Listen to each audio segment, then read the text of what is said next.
All right, let's talk about something that pretty much runs our lives, our relationship with money.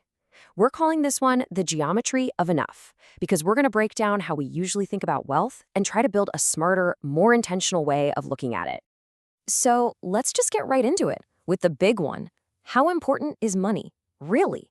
I mean, it seems like a simple question, right? But the answer we give ourselves deep down ends up shaping everything: our jobs, our relationships, our whole lives. And right away, we run into this really weird paradox. Most of us treat our finances like a video game. The only goal is to make the number go up, up, up. But our actual real-life experience of money, it's not a straight line at all. That first 10 grand you ever make can change your entire world, but the 10 millionth? You might not even notice it. And it's that disconnect we're going to dig into today. Okay, so to really understand this, we have to start at the very beginning, at the absolute foundation. Before we even get to words like happiness or fulfillment, we've got to talk about money's first and most important job: being an anti-misery machine. And this is the perfect way to reframe it. We're not talking about fancy cars or watches here.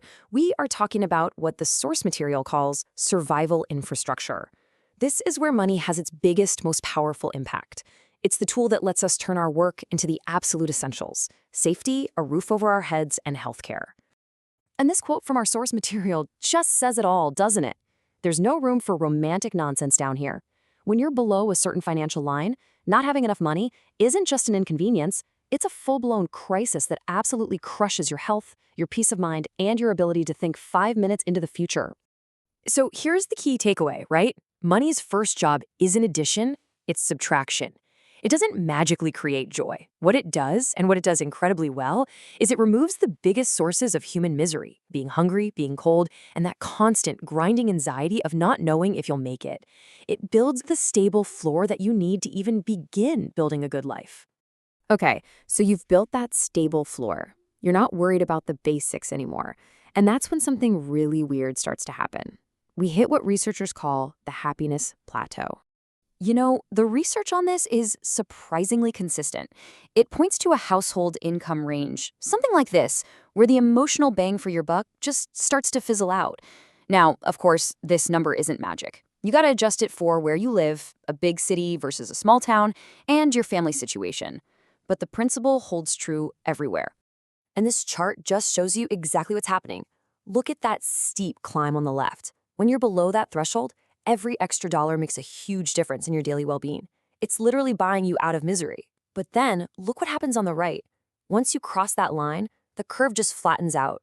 Getting more money has a tiny, almost unnoticeable impact on how happy you feel day to day. And this is so important because we spend so much of our lives chasing those tiny gains on the flat part of the curve. So what is going on here? Why does this happen?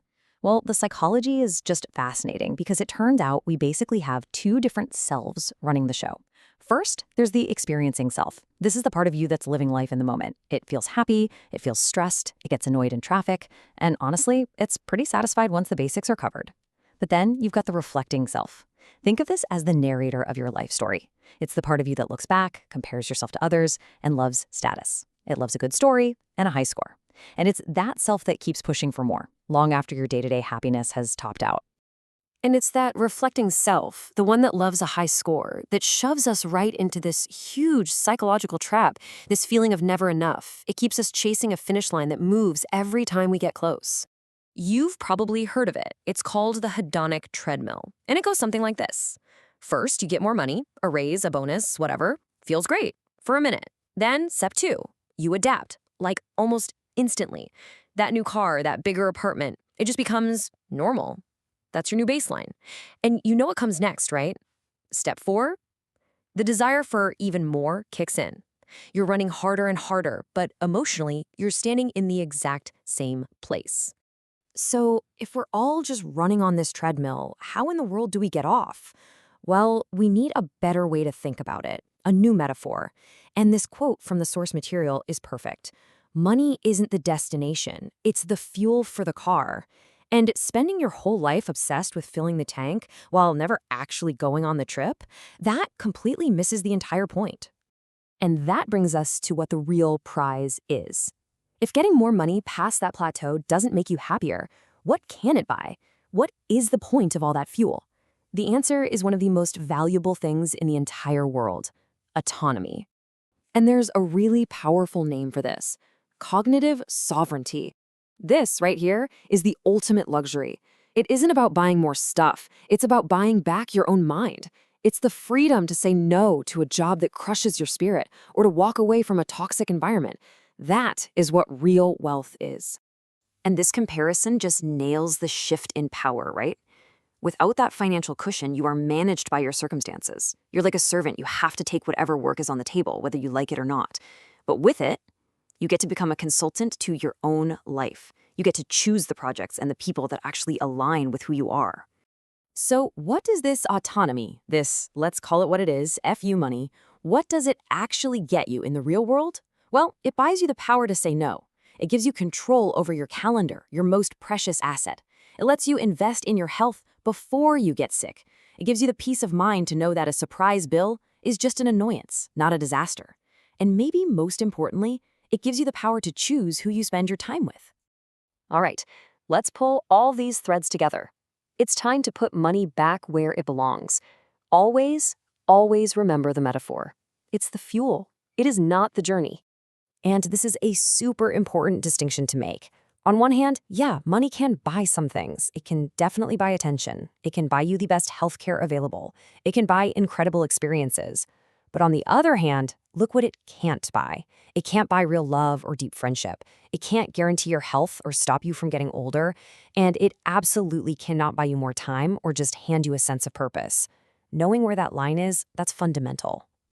And that brings us to maybe the single most dangerous trap of all. Seriously, if you take one thing away from this whole explainer, let it be this. Your salary, the number in your bank account, that is simply your market value. It's what the economy is willing to pay for a skill you have at this moment in time.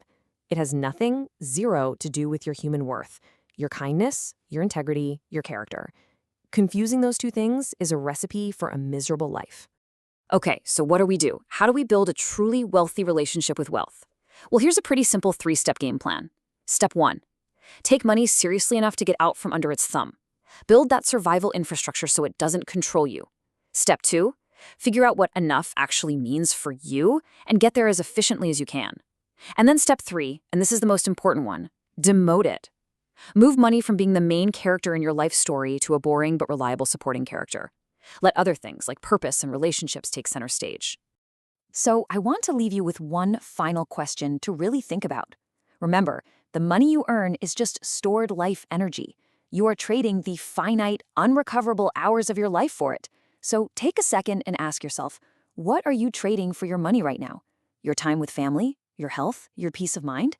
And is that trade really worth it?